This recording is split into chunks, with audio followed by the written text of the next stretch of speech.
Bonjour à tous, vous Bon. m'entendez bien? Ouais. Nickel, parfait. Donc bonsoir à toutes et tous, bienvenue chez vous sur Détective Token en ce lundi 30 janvier 2023.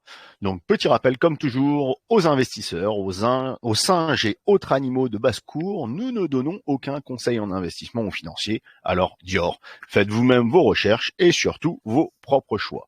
Vous êtes tous adultes, c'est vous qui appuyez sur valider, que ce soit au bottom ou à la TH. Vous êtes donc les uniques responsables de vos investissements. Et comme pour tout investissement, et ce encore plus en crypto, il y a de beaux multiplicateurs qui sont possibles. Mais vous pouvez aussi perdre une partie, voire même la totalité de votre capital. Soyez-en bien conscients et agissez en correspondance. Donc chaque auditeur pourra poser ses questions en fin de ce talk show, avant de participer au giveaway, comme à chaque fois. C'est pour ça que tout le monde a les micros cut jusque-là. Pareil, les auditeurs de YouTube en live, Namel, je te laisserai remonter les questions s'il y en a. Donc bonsoir, je suis Nicolas, accompagné de Namel, Lo et Versdi normalement. Donc nous recevons ce soir la team Lizzy avec en notre compagnie fondateur SEO Damien Patureau, Maël Rib et Olivier Leclerc. Bonsoir à vous et bienvenue parmi nous. Bonsoir à toi, merci pour l'accueil. Avec plaisir. Écoute, on va commencer dans le vif du sujet. On va commencer par les présentations. Vous êtes trois qui s'y collent en premier, donc ça va être le qui êtes-vous et avec un petit résumé sur votre expérience crypto.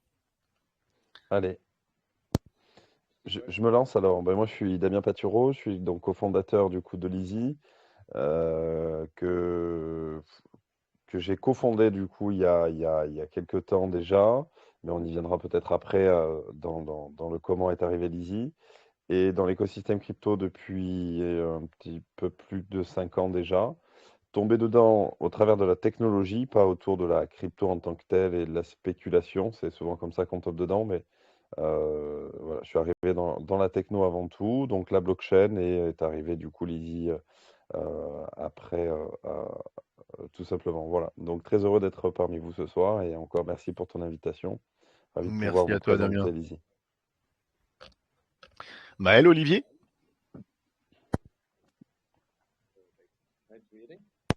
Ok, j'y vais du coup. Allez. Alors, je suis chef de projet marketing au sein de Lizzy.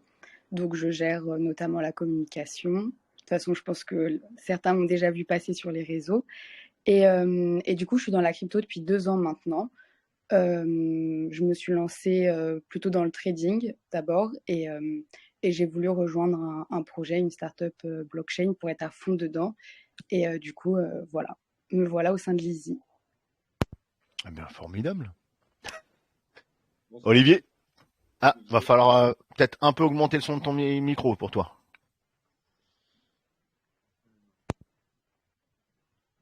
T'es le seul qui a un super casque déporté. Mais ça, vous m'entendez pas trop alors. On t'entend, mais faut qu'on augmente le son.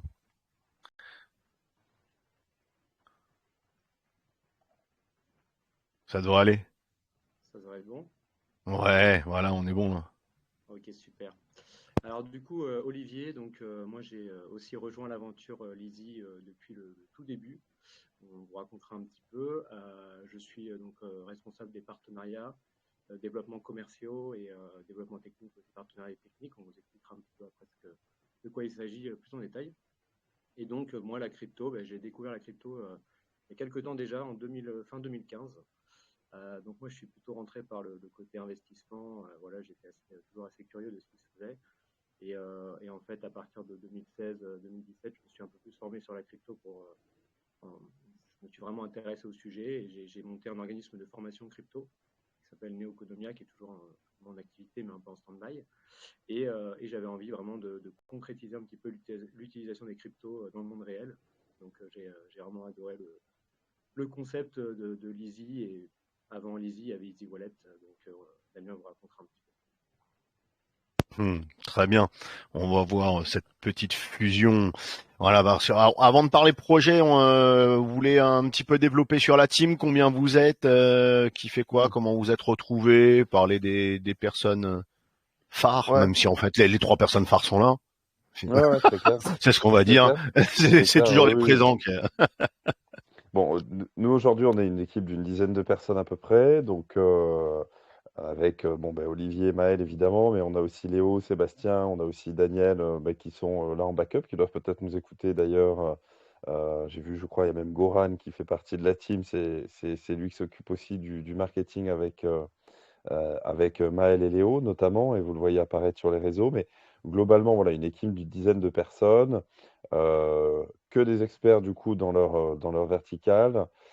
Sébastien, que vous verrez de façon un petit peu, enfin, que vous verrez aussi, qui fait partie en fait de la team et qui lui est très retail. Donc lui, c'est lui qui nous amène toute la partie retail. C'est le directeur commercial et donc toutes les marques, etc. et tous les fonctionnements retail, hein, vous l'aurez compris, on est une solution nous, du quotidien, c'est ce qu'on veut, en amenant aussi aux marques beaucoup de valeur ajoutée. Et pour avoir les marques, il faut avoir le réseau. Et c'est vrai que Sébastien là notamment, voilà. Et Daniel aussi, qui est une personne très importante évidemment, puisque c'est notre CTO, et qui nous permet bah, de pouvoir délivrer aujourd'hui un produit qui est live, produit qui est sorti hein, depuis le mois de juin de l'année dernière, où on a lancé en fait voilà, l'Easy autour de la carte cadeau crypto à Beaugrenelle, dont vous avez certainement entendu parler. Et donc voilà. Donc oui, une équipe d'une dizaine de personnes et on est très heureux bah, de pouvoir développer l'Easy en France dans un premier temps et de façon un petit peu plus globale dans les semaines qui vont arriver. Super. Merci à toi. Donc, bah, comme toujours, hein, pour ceux qui n'ont pas encore suivi, qui n'ont pas vu, je vous ai mis le lien du Twitter, donc rejoignez. Je vous ai mis le Discord, idem. Je vous ai mis le Telegram FR, même si on vous en parle depuis quelques jours et vous avez peut-être déjà rejoint. N'hésitez pas à rejoindre. Alors ça, on va en parler un petit peu après. Donc, bon, pour l'ICO, je vous ai même mis la vidéo. Ils ont une petite chaîne YouTube. Donc, vous cliquez dessus, vous avez tous les infos sur le TG qui montent petit à petit. Et on en parlera un petit peu après du groupe 3 parce que c'est assez énorme le phénomène reward que vous êtes amusé à lancer, hein, enfin amusé, que vous avez préparé pour la commu. On va en parler dans le avenir. Donc écoute, eh ben, on va se lancer sur le projet maintenant. Donc Lizzy, quelle est la proposition de Lizzy et comment ça fonctionne? Alors l'Easy, c'est très simple hein, en termes de proposition de valeur. C'est une application aujourd'hui qui permet à des porteurs de crypto bah, de pouvoir payer en crypto tout simplement en se connectant via leur exchange, en tout cas l'exchange sur lequel ils sont, tous les gars, hein, voilà. Et de l'autre côté de cette brique-là, on a du coup des commerçants qui sont prêts à accepter du coup bah, du paiement crypto, en tout cas qui le souhaitent pour développer une nouvelle clientèle notamment. Donc on est une solution de B2B2C, donc B2B puisqu'on adresse des commerçants qui vont adresser des utilisateurs, nos utilisateurs le cas échéant. Et donc voilà, on s'appuie sur donc le paiement, je vous l'expliquais, mais également la fidélité 3.0 et le cashback qui sont pour nous des leviers d'incentive très très importants et qui nous permettent aussi bah, de pouvoir proposer une expérience en fait enrichie en termes de proposition de valeur et qui couvre voilà, le paiement jusqu'à la fidélité, puisque quand on est enfin, dans le retail, on a tous et toutes des problèmes de fidélité, on va tous euh, payer de façon habituelle chez Carrefour, chez Leclerc, voilà, sur lequel on a des problèmes de fidélité notamment. Et dans notre proposition de valeur, hein, sur cette partie fidélité, au-delà de la partie paiement, elle est importante. C'est demain, voilà, c'est de pouvoir en fait échanger, donner ou convertir ces points de fidélité. Donc, si on prend l'exemple, un exemple que je donne régulièrement, c'est vous avez des miles aujourd'hui Flying Blue par exemple, parce que vous avez fait quelques voyages avec Air France et vous avez pris la carte, etc. Vous ne savez pas quoi faire de vos miles aujourd'hui, bah, grâce à l'Easy, vous pouvez les convertir tout simplement en cryptoactifs. Donc, plusieurs possibilités. Donc, nous, on se veut voilà, être une super app qui va venir en fait agréger différents services Web3, mais particulièrement évidemment le paiement et toute cette partie fidélité qui vient en deuxième couche du coup de nos services. Oui, l'app existe déjà de toute façon, que ce soit sur iOS et Android, elle est téléchargeable et jouable. Et je crois que tu as combien 20, 21 cryptos différentes pour l'instant que tu peux mettre dans l'app et payer avec? Alors aujourd'hui, oui, il y a à peu près 21 cryptos différentes que vous pouvez, enfin, vous pouvez déposer avec 21 apps différentes et payer avec elles, évidemment. Les plus connues, on va dire, donc ça va de Bitcoin et Ether, évidemment, à du SDT de façon très très classique. Donc beaucoup de possibilités au niveau de cette partie-là. Et oui, comme tu le disais, donc produit qui est live depuis le mois de juin, où en fait, voilà, on a lancé la carte cadeau crypto à Beaugrenelle, qui est une première expérience en fait dans le Web3 pour cette marque Beaugrenelle, et qui nous a permis de, oui, oui, d'être, en tout cas, c'est certainement cette porte, par cette porte-là que vous avez entendu parler de nous dans un premier temps. Voilà. Ok, donc pour l'instant, actuellement, on peut pas acheter directement sur l'appli, on passe par un exchange, on fait un withdraw sur ton app, et avec cette app, dans tous les magasins partenaires et les exclus avec lesquels tu pourras payer les commerçants et autres. Alors, nous, aujourd'hui, dans le modèle, c'est tout à fait ça. Dans l'app actuelle, donc notre V1, en fait, on s'appuie sur un exchange français qui s'appelle The Bitex, que vous connaissez certainement, qui est PSAN, qui est agréé, etc. Et donc, en fait, aujourd'hui, quand vous faites vos dépôts, vos paiements, etc., ils sont supportés, en tout cas en partenariat avec l'exchange The Bitex. Dans notre V2 actuel, qui va arriver dans les semaines à venir, vous pourrez agréger, comme je vous le disais au tout début, différents exchanges qui vous permettront en fait de ne pas avoir en fait à envoyer directement les cryptos sur l'Easy et de passer le cas échéant par un nouveau KYC parce qu'on sait que bon, on fait déjà tous et toutes beaucoup de KYC, ça peut vite être embêtant d'avoir juste à faire un KYC pour une application de paiement et du coup on a fait sauter en fait ce frein-là entre guillemets en permettant aux utilisateurs qui sont déjà KYC sur des plateformes de pouvoir se connecter via leur compte pour faire en fait la transaction de flux, la transaction de paiement tout simplement dans l'Easy. Voilà. Donc on met en relation, en fait, pour que vous compreniez, c'est qu'on met en relation les utilisateurs qui sont sur des exchanges, le cas échéant, avec le réseau d'acceptation, c'est-à-dire des commerçants, des grandes enseignes qui sont intégrés à nos services directement. Voilà. Intermédiaire mais direct, en quelque sorte. Ouais, exactement, ouais, c'est tout à fait ça. Il y a pas d'autres intermédiaires qui vont manger entre les deux. C'est le réseau de relations que vous mettez en route dans ce côté-là. Donc, si on repart sur la société, parce que c'est une fusion, la société, elle existe depuis quand? 2019, il me semble à peu près, c'est ça? Et vous avez construit 2017. Ouais, 2017 même.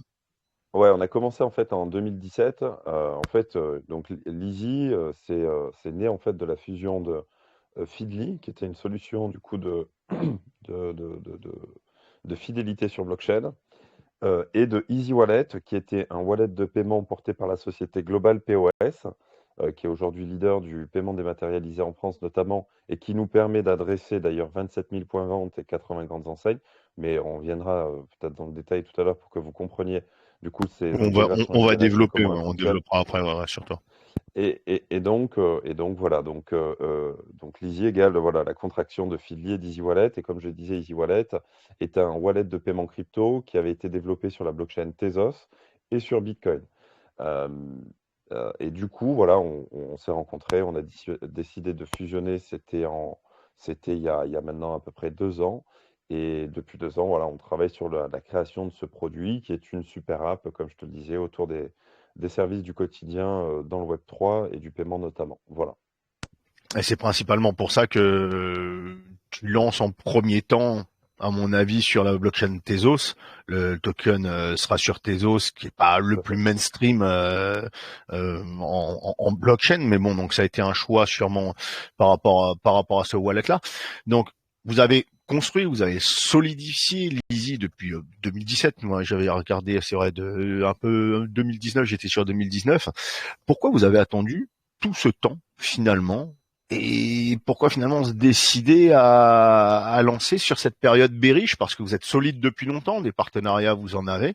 Qu'est-ce qui a fait que vous avez attendu aussi longtemps et finalement pourquoi quand même lancer sur une période bearish? Al- Alors oui, alors après, il faut dissocier deux sujets pour nous. Il y a le sujet ICO, levé, création du token, qui est aujourd'hui central dans notre écosystème, d'accord? Parce qu'il va nous permettre de faire beaucoup de choses, des réductions de frais notamment. Bon, j'y viendrai après certainement dans les cas d'usage du coup du token, mais globalement, notre token utilitaire est central dans l'écosystème. Et donc, dans le cadre de l'ICO, évidemment que enfin, le token n'est pas né uniquement pour lever de l'argent, entre guillemets, mais c'est vraiment parce qu'il y a une utilité, un cas d'usage fort dans l'ensemble de notre suite de produits et de services. Et donc, pourquoi on l'a créé si tard? Entre guillemets, parce que notre focus business n'était pas là au départ. Nous, on a toujours eu la volonté, en plus, comme on avait des produits qui étaient déjà live, on avait toujours la volonté, en fait, d'être focus dans un premier temps sur, le développement de notre marché, deux, sur notre développement technologique et technique, donc mettre les efforts et les ressources, du coup, pour sortir un produit et pas, en fait, vendre une promesse au travers d'une ICO. Donc la différence aujourd'hui entre, par exemple, un Lizzy qui fait son ICO, même si c'est dans une période de marché bearish. Pour info, on avait commencé du coup au mois de mai l'année dernière, du coup notre partie private sale, mais le marché, enfin les différents événements qu'on connaît tous de Terra Luna, FTX, bah, nous ont amenés dans cette période d'incertitude, in fine. Mais ce que je voulais te dire, voilà, c'est que nous, notre focus était vraiment, en tout cas, placé sur on veut un produit. Demain, avec une ICO, et c'est le cas aujourd'hui, c'est que tu achètes en fait du présent, tu n'achètes pas la promesse du futur, puisque du coup, on réalise déjà en fait ce présent-là au travers bah, des produits, de la suite de produits et services qu'on a développés. Donc voilà, pour toutes ces raisons, si tu veux, Lizzy reste aujourd'hui, du coup, avec son token utilitaire, une super opportunité, je pense, pour des investisseurs notamment, parce que au contraire, en fait, de beaucoup de projets Web3, on va dire 99% des ICO aujourd'hui sont faits sur des promesses du futur. Nous, on crée déjà le présent. Donc ça, c'est une vraie valeur Oui, ajoutée qui est c'est fait aussi, sur du projet papier et non pas de exactement, l'existant. Toi, exactement. l'existant, comme je le disais, c'est bon, c'est là depuis quelque temps. C'est pour ça que je me suis dit, bah, zut, pourquoi ça n'a pas été un peu lancé avant, ou pourquoi on n'attend pas un marché des fois un peu meilleur. Mais là, on va en parler aussi parce qu'il y a une nécessité par rapport à tous les use cases qui est dans le token. Donc bon, Ouais, on l'a compris. Donc, exactement. Lizzy veut vraiment démocratiser la crypto et aider à une adoption massive en quelque sorte. Hein. Mais qu'est-ce que finalement Lizzy va apporter de plus qu'une carte de paiement? On connaît certains exchanges très connus qui ont leur carte de paiement avec une forme de cashback dessus. Qu'est-ce que Lizzy va apporter de plus? Alors, la première déjà, reprenons la genèse en fait autour du paiement par exemple. Euh, le paiement aujourd'hui sur blockchain, c'est la volonté de désintermédier en fait le monopole des banques notamment. Et quand je dis le monopole, je dis en tout cas je mets entre guillemets, mais en tous les cas, l'objectif du paiement via blockchain, c'est vraiment de désintermédier cette partie-là en faisant des paiements directs et en cutant en fait la pyramide de frais qu'on peut connaître quand on est sur du paiement. Il faut le savoir, hein, mais c'est assez effrayant. Quand vous faites un paiement avec votre carte bancaire, si tu m'en parles, par exemple Binance ou avec un autre opérateur, il y a pas loin de 10 intermédiaires pour que, en fait, globalement, le commerçant chez qui vous avez payé puisse être payé. Et donc, il y a forcément à chaque étape un cut qui est pris par tous les acteurs. Ça, c'est un premier point. Donc, nous, on se positionne ici pour déjà, se positionner sur le paiement du futur, le paiement par digital, notamment par QR code, ça c'est très très important. La volonté étant que c'est déjà le cas en Asie notamment, c'est aujourd'hui il n'y a plus de cartes bancaires physiques, etc. Elles sont toutes digitales, elles sont rattachées en fait à nos wallets, elles sont intégrées, elles permettent en fait d'aller payer dans des réseaux d'acceptation évidemment, mais via du code QR, donc le paiement digital, ça c'est un point évidemment. Tu parlais du cashback à juste titre, oui, tout le monde ne le fait pas, même si la plupart des acteurs crypto, oui, aujourd'hui le font. Et il y a un élément que la plupart des gens oublient, c'est que quand vous payez avec une carte bancaire, c'est qu'elle est systématiquement plafonnée. Vous payez aujourd'hui avec votre carte bancaire sur Binance, je crois qu'elle est plafonnée, j'ai pas les montants journaliers de dépenses, mais une chose est sûre, vous ne pouvez pas acheter aujourd'hui avec votre carte bancaire Binance une voiture comme vous pourriez le faire sur Lizzy. Pourquoi? Parce que nous, on déplafonne tout ça et on permet tout simplement bah, de pouvoir payer dans notre réseau d'acceptation sans limite. Donc ça, c'est un point qui est très très important. Parce que, je te donne un exemple, là, on a signé le réseau de concession automobile LG Auto. Vous en avez peut-être entendu parler, c'est, je crois, une vingtaine de points de vente répartis un petit peu partout en France, plutôt dans le sud-ouest, mais également en Espagne. Ce réseau d'acceptation, enfin ce client-là, LG Auto, permet en fait de payer directement avec Lizzy avec ces cryptos qu'on va connecter via un exchange en effet, mais vous pouvez tout à fait acheter votre Mercedes à 300 000 euros comme vous pouvez acheter votre blouson pour votre moto Suzuki à 300 euros via Lizzy. Donc beaucoup de possibilités, mais c'est surtout le point principal, c'est qu'on déplafonne et qu'on désintermédie en fait la relation dans le paiement. Voilà. Donc beaucoup moins de frais pour le consommateur et en gros nos limites il a en fonction de ce qu'il a sur ses wallets et de ce qu'il veut faire Exactement. et de ce qu'il veut faire. Oui, Voilà donc il y a l'objectif, sur le long terme de Lizzy, ça va être d'agréger en fait différents exchanges, c'est-à-dire d'être une solution en fait plug and play un petit peu aux exchanges existants pour proposer à leurs utilisateurs, puisque tous les exchanges n'ont pas forcément de carte d'une part, mais il y a aussi des utilisateurs qui n'utilisent pas la carte ou qui ont plusieurs comptes sur différents exchanges. L'objectif demain de Lizzy, ça va être d'agréger un maximum d'exchanges les plus sécurisés possibles, les plus régulés possibles, on va dire, pour pouvoir tout simplement, tout en un, dans une application, j'accède à mes cryptos sur tel ou tel exchange et derrière, je centralise ça via Lizzy avec un réseau qui est toujours de plus en plus puissant en termes de points de vente. ok, oui, Et parce que ça reste lourd de toute façon pour un exchange de créer des cartes et comme tu disais, enfin comme disait Damien, il y a des dizaines et des dizaines d'intermédiaires, donc finalement le consommateur se voit surtaxer ses paiements, alors que là il y a un seul intervenant avec en plus des partenariats dont on va peut-être un peu plus parler aussi maintenant, et c'est pour ça que vous voulez associer aussi de plus en plus d'exchanges et par exemple des exchanges qui ont déjà des cartes comme donc tu l'as cité Binance ou Crypto.com ou autre, ça pourrait être totalement remplacé. Ils pourraient voire même plus adhérer à un Lizzy tout à fait. qu'à leur système de cartes actuellement. Exactement. Déjà, il faut le savoir. Alors, je connais pas exactement la politique de prix appliquée par un crypto.com ou un Binance sur l'émission des cartes. Moi, pour le coup, pour être dans ce sujet-là, je vous confirme que faire une émission de carte, déjà, c'est très coûteux pour l'exchange, hein, évidemment, parce qu'à chaque fois que vous allez commander une carte, il y aura des frais qui vont être très, très importants, du coup, qui vont être prélevés de façon très, très importante. Et ces frais, indirectement, vous sont répercutés. Soit c'est dans le spread, quand vous allez faire une transaction, c'est-à-dire sur la vente de votre actif à un moment T, sur le marché. Et donc là, bah, il y aura la commission en fait de l'acteur. Mais globalement, faire de l'émission de cartes, ça coûte énormément d'argent. Beaucoup, alors, la stratégie de beaucoup d'exchanges, notamment, c'est de ne pas répercuter le coût de l'émission de cette carte-là sur les utilisateurs à court terme, mais elle vient forcément, enfin, il y aura forcément un coût induit avec l'usage de ces cartes et donc des frais qui sont payés par l'utilisateur directement. Ouais. Ok. Et donc, si on se pose une petite question quand même qui joue à la fiscalité, parce qu'on sait que normalement, quand on fait un paiement crypto sur quelque chose qui existe en physique, que ce soit une voiture, le sac à Beaugrenelle ou tout ce que tu veux, comment se passe cette déclaration de plus-value? Alors, bah, ouais, ouais. Pardon, t'avais terminé ou pas? Ouais. Ah, Ouais, non, je je voulais coupe pas te court parce qu'en couper. en fait, je pensais aussi qu'on recevait un avocat comme tous les ans, un avocat spécialisé, Phil Callis comme tous les ans. On l'a jeudi et ce sera peut-être une question qu'on va Ah, ouais, pas de pouvoir lui souci. poser aussi.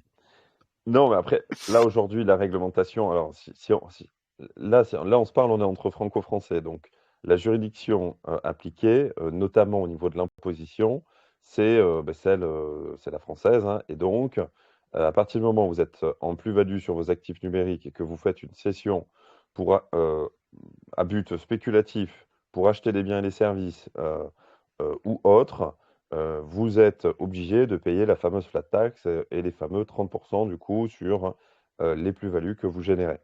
Ça, c'est une problématique, je mets entre guillemets franco-française, mais on applique la loi, même si elle est dure, il faut l'appliquer. Et j'ai l'habitude de donner un exemple et qui est très parlant, mais globalement, quand vous avez des actions et que vous avez fait de la plus-value ou quand Total a détaché un dividende qui vous est payé de façon annuelle sur votre compte en banque, systématiquement, en fait, cet argent-là, quand vous le recevez sur votre compte en banque, il a déjà été ponctionné des 30% de flat tax parce que le broker, le courtier avec qui vous travaillez l'a fait pour vous. Mais globalement, Pour moi, rien de choquant en fait sur cette histoire des 30%. C'est simplement qu'aujourd'hui, le Non, pas législateur du n'a... tout. Pas du Non, tout, mais c'est se dire comment ça va se dérouler. Est-ce que ouais, c'est ouais, toi, à la fin de l'année, quand on voit un relevé de mm, compte et dire tu as fait tant d'achats, en gros, tu dois déclarer tant, ou est-ce ouais, que ouais. c'est au client qui se sert de la Non, carte, ou est-ce que c'est à c'est... l'exchange avec lequel vous Ouais, travaillez qui fait que, tout à fait. voilà, c'est un peu Non, ça.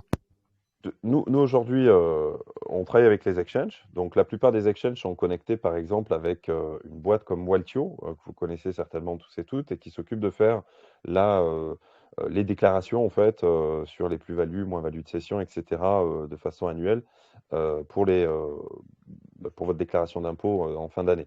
Nous, notre seule obligation légale, enfin, sur ça, on n'en a pas, c'est juste le droit à l'information. C'est-à-dire que nous, on va communiquer auprès de nos utilisateurs en leur disant que tout simplement, s'il y a eu des transactions, etc., ils doivent le déclarer, s'ils sont en plus-value, etc. Et en fait, tout se passe via l'exchange partenaire. C'est-à-dire que nous, jamais, en fait, même si on processe la transaction, comme je te disais, en fait, il faut nous voir comme en fait une sorte de calque qui va venir en fait sur l'exchange et qui va venir sur le réseau d'acceptation. Et en fait, il nous permet tout simplement de mettre en relation, hein, je te le disais, du coup, les exchanges avec le réseau d'acceptation des commerçants. Donc après, quand toi tu vas payer, bah, c'est toi en tant que personne qui va devoir aller le déclarer, qui va devoir aller faire tes obligations fiscales et légales, mais elles seront uniquement via les exchanges avec lesquels tu as processé les transactions. C'est-à-dire que tu iras récupérer les transactions que tu as faites via l'exchange. Donc c'est pour ça que j'ai l'habitude de parler de Waltio, parce que Ok. Waltio, on a un partenariat avec eux, et eux seront, voilà, sont Oui, déjà bah, connectés à la plupart des exchanges en plus. ça Ouais, reste simple avec ceux qui se ouais. servent déjà de Waltio.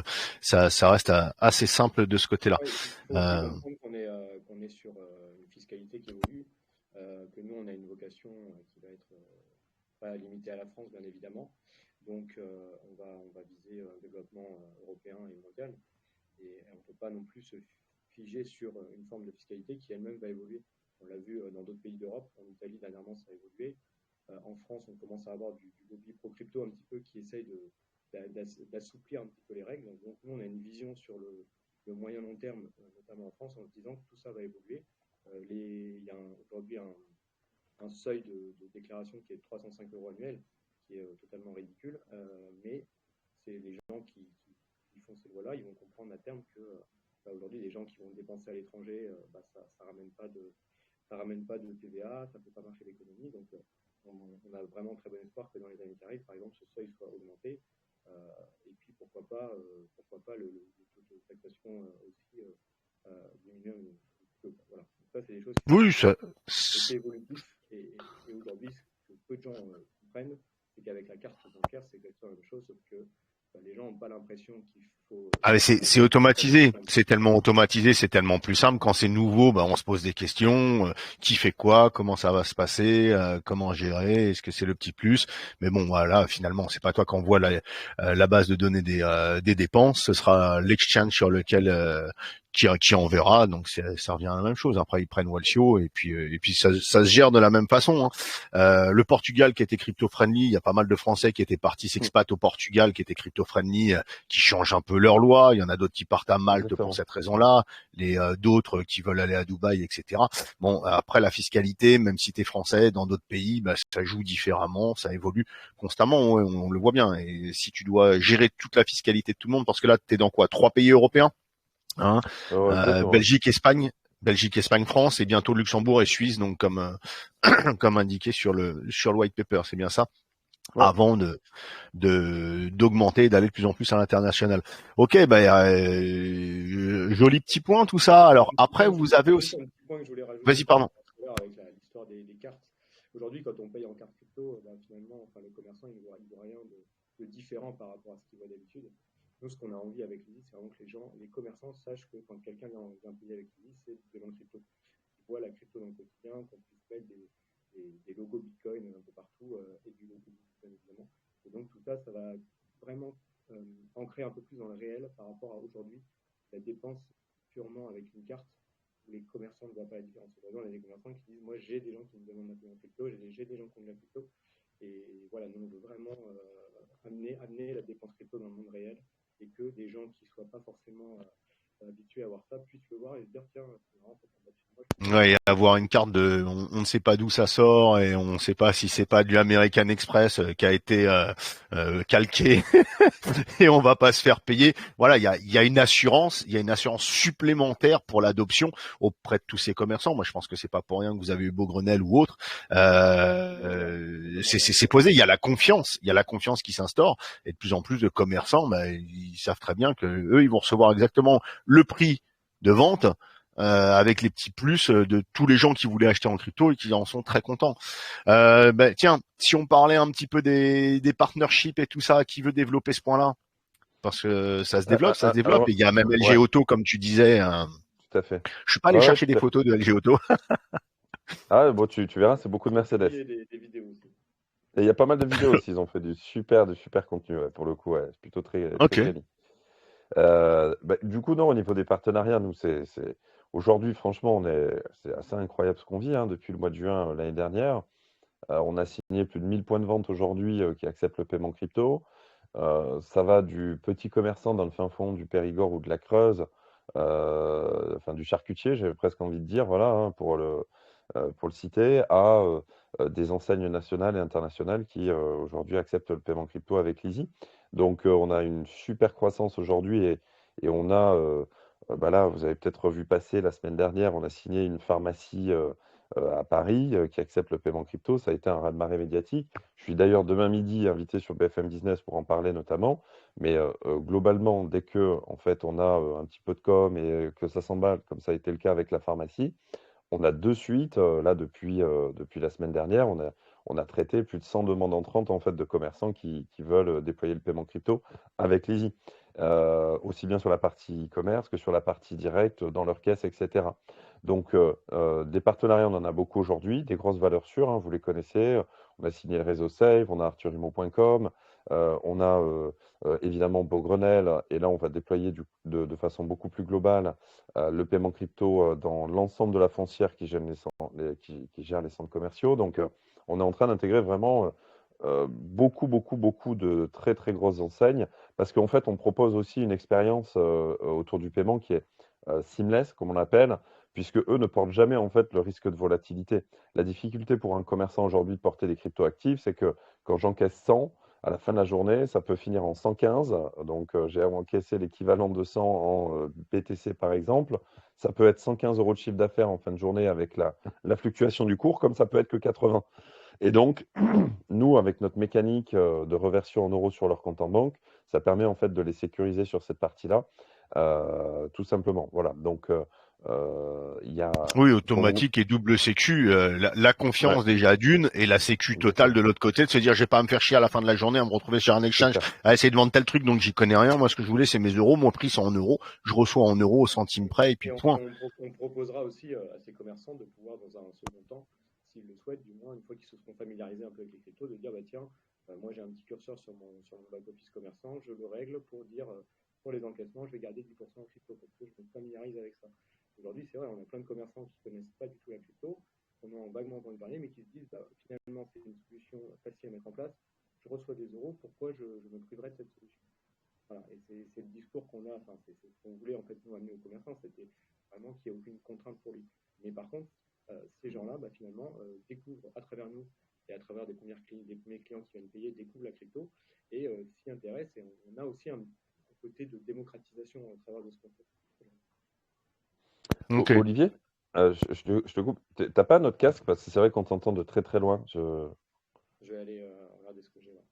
Ouais, on monte un peu le son pour t'écouter mais on t'entend. Je roule ma molette entre Damien et Olivier, mais ça va, ça se gère. Mais ouais, il y avait des gros gaps, c'est signé ou c'est dans Gap, les tiroirs? alors Gap, c'est dans les tiroirs, un petit peu plus que dans les tiroirs. On doit le déployer. Après, vous le savez, hein, Gap fait partie du consortium qui est un peu dans le dur en ce moment autour de notamment Camaïeu et Gosport, dont vous avez entendu parler. En fait, c'est le même consortium, en tout cas le même propriétaire. Donc, le projet de déploiement du paiement crypto avec Gap est aujourd'hui disponible dans leur magasin pilote, notamment à Paris, à côté de Madeleine. On doit le déployer de façon plus importante dans le courant de l'année. Voilà. Mais en effet, Gap a été pas mal impacté là par, comme je vous le disais, en fait, la faillite de Camaïeu et Gosport, en tout cas les deux redressements. Et donc là, les sujets sont pas vraiment autour du paiement crypto en ce moment, pour être tout à fait transparent. Mhm. Ok, ils reculent un petit peu en fonction des difficultés qu'ils ont de leur côté. Exactement. Mais on en a plein d'autres, hein. Après, voilà, comme je te disais, Ça doit commencer à fuser, hein, et les médias, exactement. ça parle de Exactement. vous dans tous les médias. Donc petit à petit, ceux qui voyaient même la crypto d'un mauvais œil ou lointaine ont sûrement eu à un moment des clients qui disaient je peux te payer en crypto, hein, qui ont peut-être perdu les ventes et qui voient évidemment une nouvelle pas manne financière, mais une nouvelle possibilité d'augmenter leur clientèle et leur base de données clients. Ça paraît totalement évident, surtout avec la propale qui est faite là. Ok, bah écoute, on a discuté un petit peu des intérêts pour les commerçants, des intérêts pour les consommateurs aussi, des possibles futures associations avec un amalgame d'exchange, on pourrait dire. Avant de parler de tous les use cases du token, il y a le programme de fidélité 3.0. Il y aura du cashback, il y aura du stacking, et il y a des nombreuses quests, si on peut revenir là-dessus, qui se font sur Crew 3 pour ceux qui ont suivi un peu l'Easy, qui sont sur Discord et autres. Il y a des très très jolis rewards à gagner. Qui veut nous parler un petit peu de tout ce programme de fidélité 3.0, des rewards, et parce que je pense que voilà, c'est pas on signe des partenariats, on est aussi, mais si on se veut mainstream, on est capable de montrer qu'on est acteur aussi sur plein de domaines. Et comme tu disais, toi, tu as commencé dans la tech, et on le voit bien, c'est quelque chose qui est maîtrisé, que tu connais, et sur lequel bah tu vas sur ces points-là sans te dire bah tiens, je vais faire ça, maintenant je te fais un play to earn, après je te fais ci, après je te fais ça. Voilà, tu vas sur ces points-là sans foutage de gueule, histoire d'être poli. Et allez, qui veut se coller à ces petits points-là, fidélité 3.0, reward, etc. Tu veux y aller, Olivier, ou tu veux que j'y aille? Bah, après, il faut que tu montes le son. Est-ce que vous m'entendez bien? Ah, ben voilà. Formidable, Voilà, c'est formidable. Roger. Je te laisserai bien parler du Crew 3 quand même, Damien, parce que c'est quand même toi qui Bon, ça l'as, marche. Ça marche. Bon, le qui l'y coup connais. 3, c'est aujourd'hui un gros levier, c'est un gros levier aujourd'hui, le coup 3, sur, évidemment, sur la création de communauté qu'on est en train de mettre en place, évidemment. Autour de l'ISE, vous l'avez compris, en fait, nous, quand des commerçants nous rejoignent, ou quand des commerçants déploient le paiement crypto de façon globale, euh, ils veulent voir, en fait, une vraie traction, en fait. Ils veulent voir ce qu'on va leur apporter et comment on va toucher, en fait, cette cible d'utilisateurs crypto qui veulent développer dans leur commerce. Pour ça, en fait, on a mis en place plusieurs leviers. Donc, évidemment, il y a la partie reward, bon, qui est importante, hein. Sur le Crew 3, notamment dans le cadre de l'ICO, que je vous invite d'ailleurs à aller rejoindre, et notamment notre Discord sur lequel tout est expliqué. Vous avez des quests qui vont nous permettre, en fait, bah, de créer un peu cette activation naturelle dans notre réseau d'acceptation. Alors là, dans un premier temps, autour de l'ICO, évidemment. Donc, si vous y allez, il y a beaucoup de choses à faire. Vous verrez, vous devez créer un compte sur la plateforme ICO. Vous devez faire une transaction, par exemple. Demain, vous devrez aller directement faire une transaction chez un commerçant, nous l'envoyer, etc., pour gagner des rewards.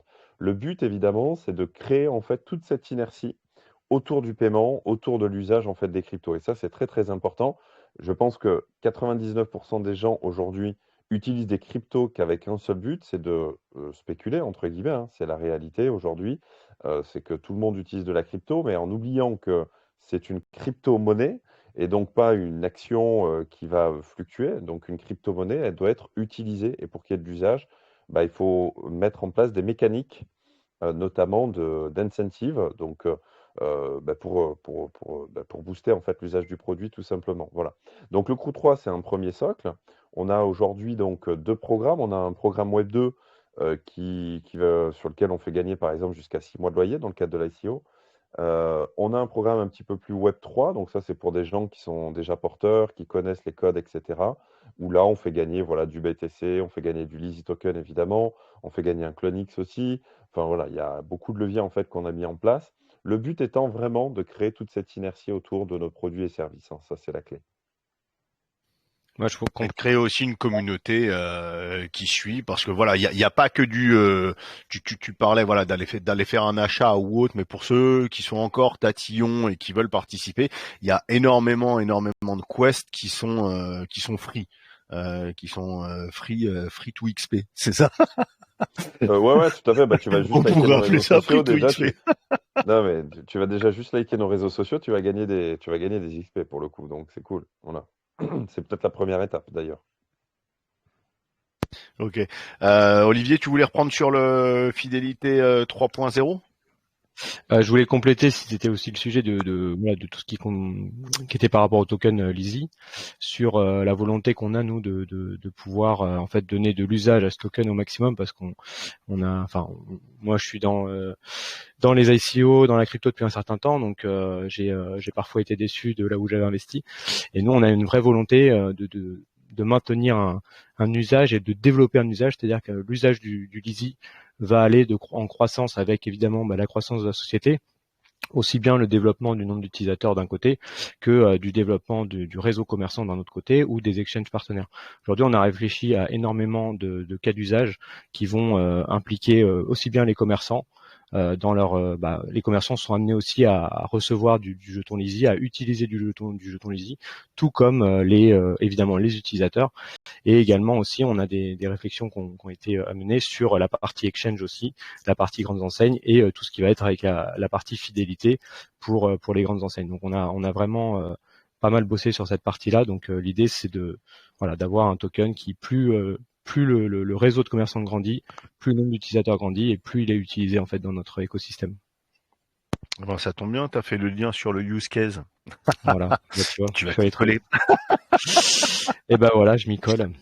Voilà. Euh, Parce voilà, on arrive là, donc ouais, il y a énormément de use cases autour du token et on comprend pourquoi il y a nécessité maintenant de l'envoyer avec tous ces partenariats qui en plus, plutôt que d'attendre le prochain marché bullish en se disant tiens on va remplir l'ICO, on fait des sous, mais voilà, comme disait Damien, c'est pas cette vision-là, sinon tu l'aurais lancé au précédent bull run tranquillement pour faire une grosse levée de fonds. Avec un truc peut-être pas spécialement fini, ou avec tous les partenariats qu'il y a aujourd'hui. Let's go, je te laisse nous développer cette partie. Donc sur la partie usage du token, pour revenir sur ta remarque du bull run et du lancement de l'ICO, aujourd'hui c'est sûr que c'est toujours délicat de se dire est-ce qu'on est dans un retournement de marché ou pas, on y va pas, à un moment donné, nous il faut qu'on avance, parce que derrière, voilà, comme on dit, on signe des marques, etc. Donc il faut qu'on arrive à être visible pour les utilisateurs et à finaliser notre service, parce qu'aujourd'hui, Damien l'a peut-être dit, mais on avait une stratégie qui consistait vraiment à développer le réseau de commerçants pour avoir un réseau de commerçants fort, et ensuite derrière attaquer le réseau d'utilisateurs, et en fait, et aussi on pense qu'évidemment, enfin je pense que vous êtes d'accord avec nous là-dessus, qu'il vaut mieux investir dans un fin de marché baissier et un début de marché haussier peut-être, que investir en haut d'un bull run, ça c'est sûr. Et donc, pour revenir sur le token en lui-même, donc comme je vous le disais un petit peu précédemment, l'objectif, c'est qu'il soit de plus en plus utilisé au fur et à mesure du développement de notre écosystème. Donc, pour les utilisateurs, ça va être, évidemment, pour les utilisateurs, on va mettre en place la plateforme de staking. Donc, ça veut dire que à la sortie du token, il y aura une plateforme qui pourra permettre de staker le token, qui va donner des avantages. En fait, voilà, on a un objectif aujourd'hui de pouvoir proposer aux utilisateurs de bloquer leur token contre des avantages en termes aussi bien de cashback que de développement, d'affiliation, de développement de réseau, puisque aujourd'hui on a déjà pas mal de demandes, que ce soit des commerçants ou des utilisateurs, pour dire moi j'ai mon oncle qui est président d'une association de commerçants, à qui j'ai envie de présenter la solution, est-ce que c'est possible, etc. Qu'est-ce que ça m'apporte? Donc aujourd'hui on sait que par ce biais-là, en fait, on va vraiment décupler nos forces. Donc c'est important pour nous de pouvoir mettre le Lizzy Token au centre de tout ça. Après, bon, Damien pourra peut-être compléter aussi. On a une volonté aussi de pouvoir travailler avec les marques, évidemment, sur la partie loyalty, c'est-à-dire qu'aujourd'hui, demain, si on propose on propose aux marques en fait d'émettre des points de fidélité, on aura un collatéral avec le token, tout simplement. Donc ça va. En fait, nous, ce qu'on veut, c'est engendrer du porteur de notre token, que ce soit des commerçants parce qu'il aura des services gratuits, par exemple, en bloquant une quantité de token, il aura des features additionnelles sur ce qu'on lui propose aujourd'hui, parce qu'on a quelques services payants pour le commerçant aussi, en plus de la partie crypto paiement gratuite, pardon. Et ensuite, on aura pour les grandes marques aussi et pour les tokens, les exchanges partenaires, on va pousser en fait à détenir le token sur différents usages. Voilà. Ok. Ouais, après il y a pas mal de choses qui sont prévues, hein. Comme on disait, il y a du stacking de prévu, il y a même du buyback, Alors sur le du token burn lui-même, il y aura évolutif qui est prévu. il y aura un vous stacking avez dynamique pensé. aussi. Donc le stacking dynamique. Ouais. Bah, en tous les cas, voilà, il y a une vraie volonté aujourd'hui.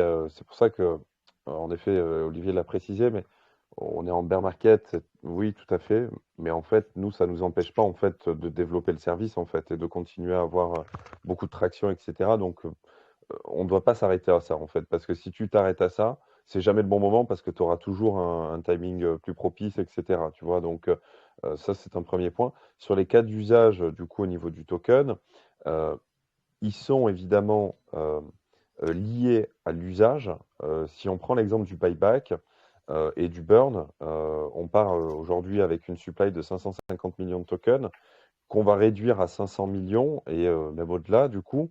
Mais en fait, ce burn et buyback va être basé en fait sur des usages, des flux d'usage.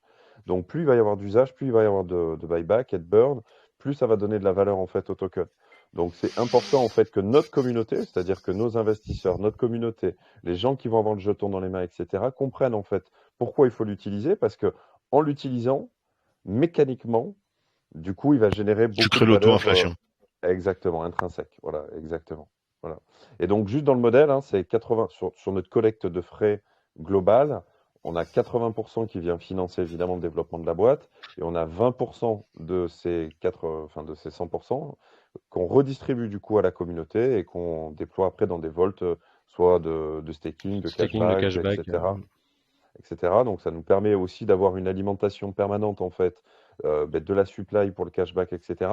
On ne veut pas se retrouver comme crypto.com, comme ce qu'a connu crypto.com l'année dernière avec la modification de son programme en fait 2 fois liée à la carte crypto.com, hein. Vous l'avez tous connu certainement, enfin en tout cas ceux qui l'ont utilisé avec le fameux CRO. En fait, ils ont tellement donné qu'ils se sont rendus compte qu'ils allaient arriver, à mon avis, ils arrivaient sur des limites plutôt basses, à mon avis, au niveau de leur tokenomics.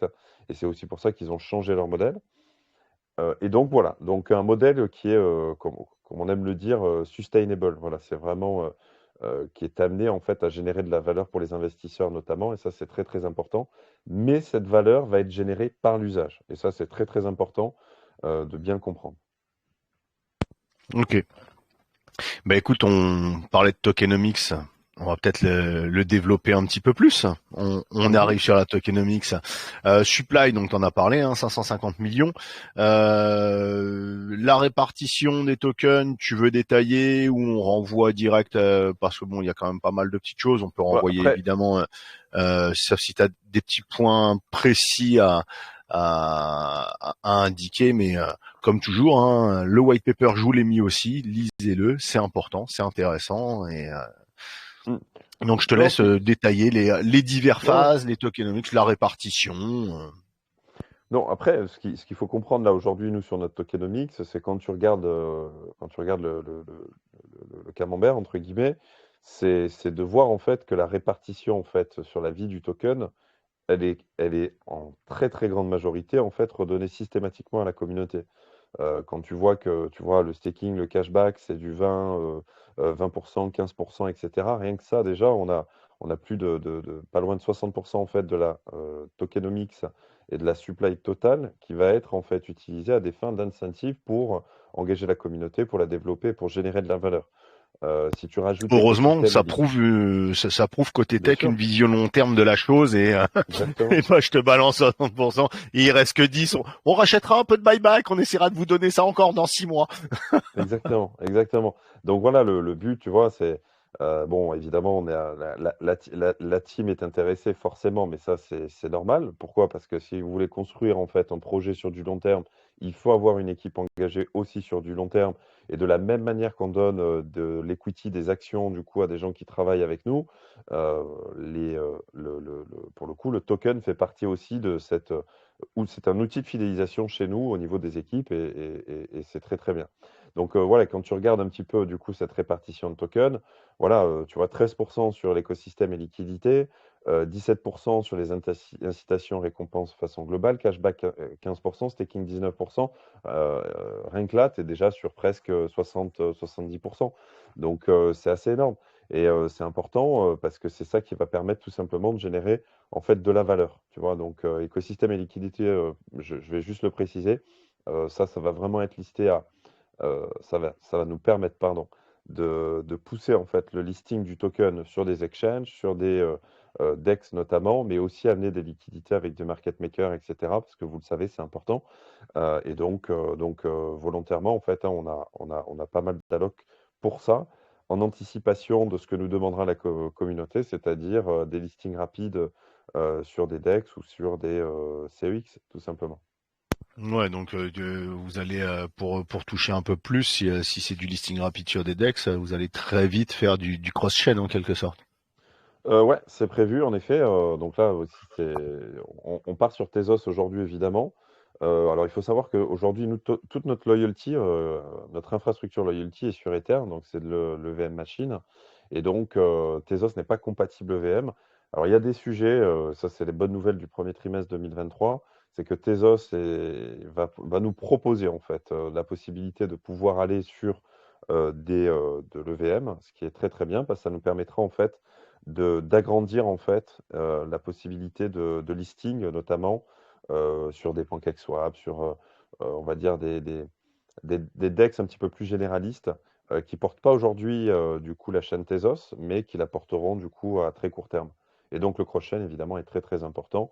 Et de toute façon, nous, notre vision, alors moi, ma vision à titre personnel, c'est qu'aujourd'hui, euh, si on veut une démocratisation globale technologique des blockchains, il faudra qu'elles soient interopérables.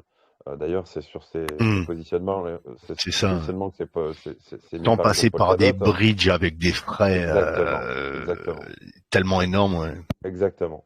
Et puis ils font peur. En plus, tu regardes, c'est les hacks aujourd'hui, en majorité viennent des bridges, donc c'est un problème en fait. Et donc, c'est évident. C'est soit Ethereum va gagner en fait le combat, c'est à peu près ça. Aujourd'hui, en tout cas, c'est Ethereum qui a un écosystème qui est absolument tentaculaire et qui est incroyable. Euh,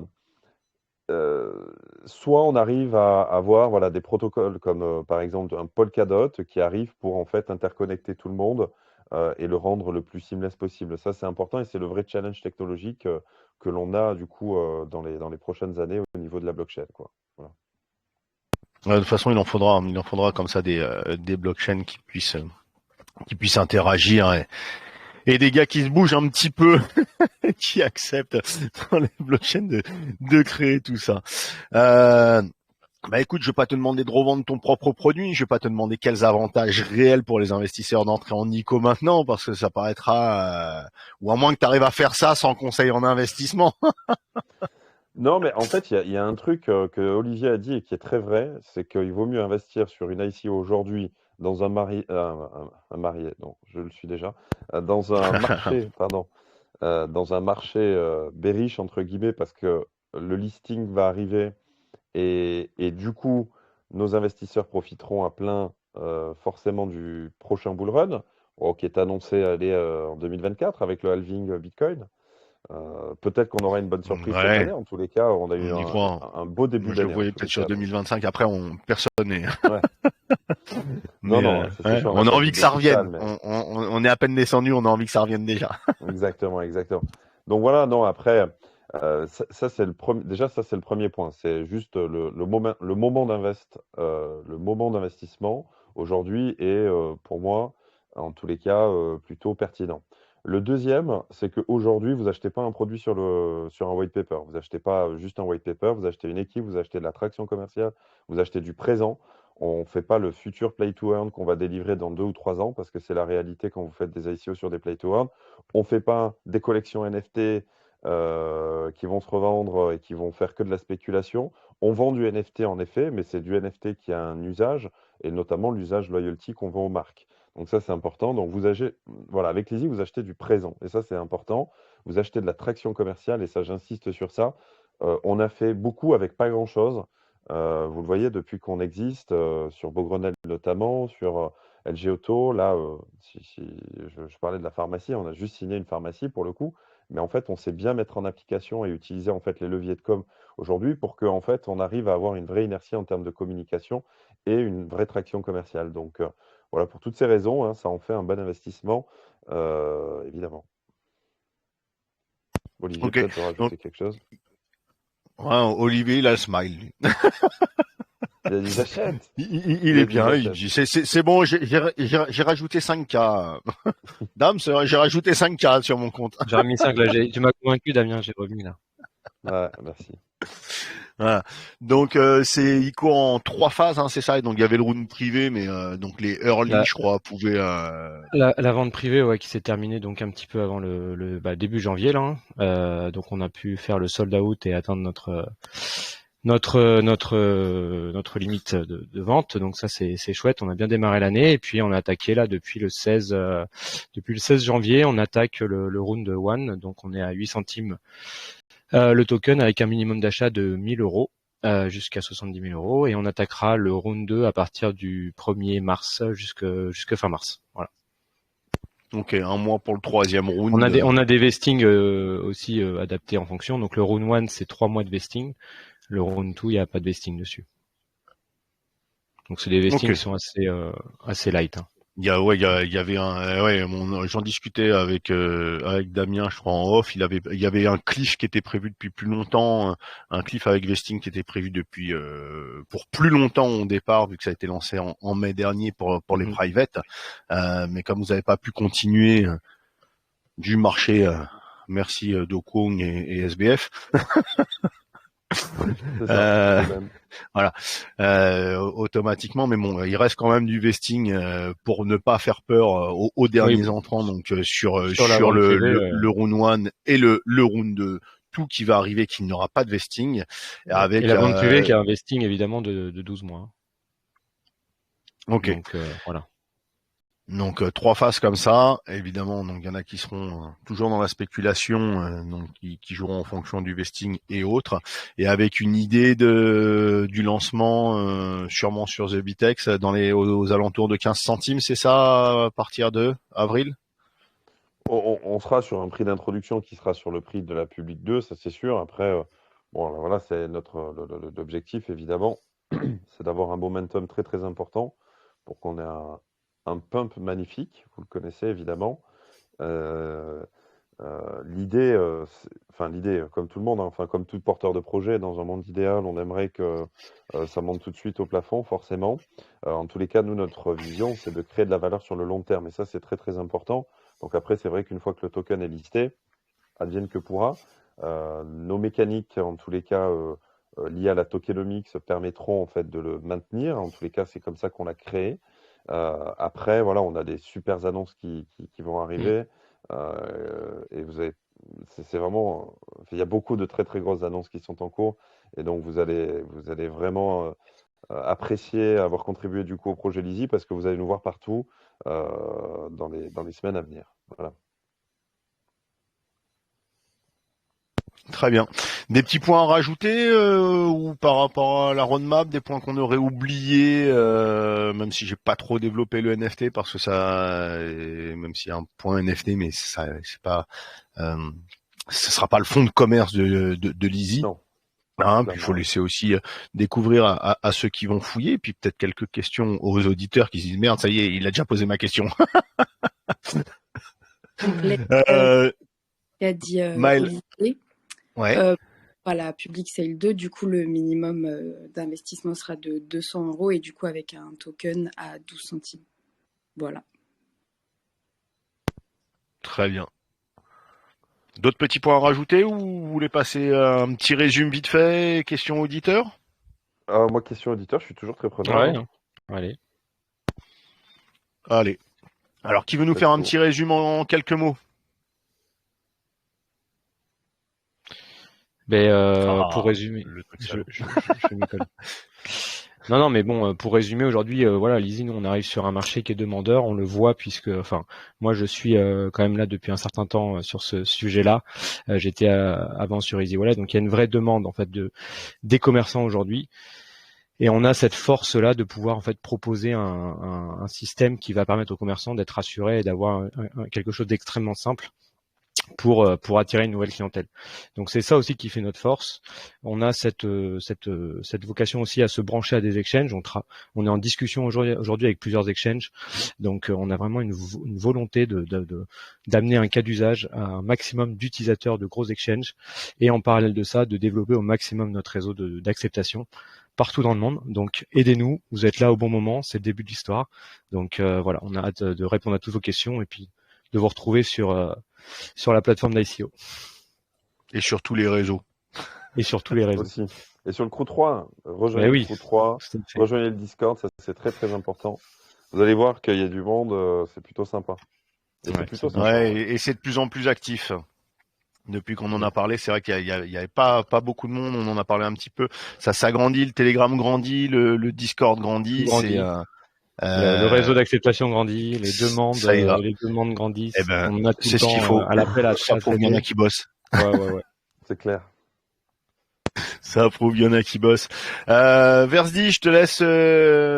Alors, Namel, les questions, c'est celle de YouTube, c'est ça?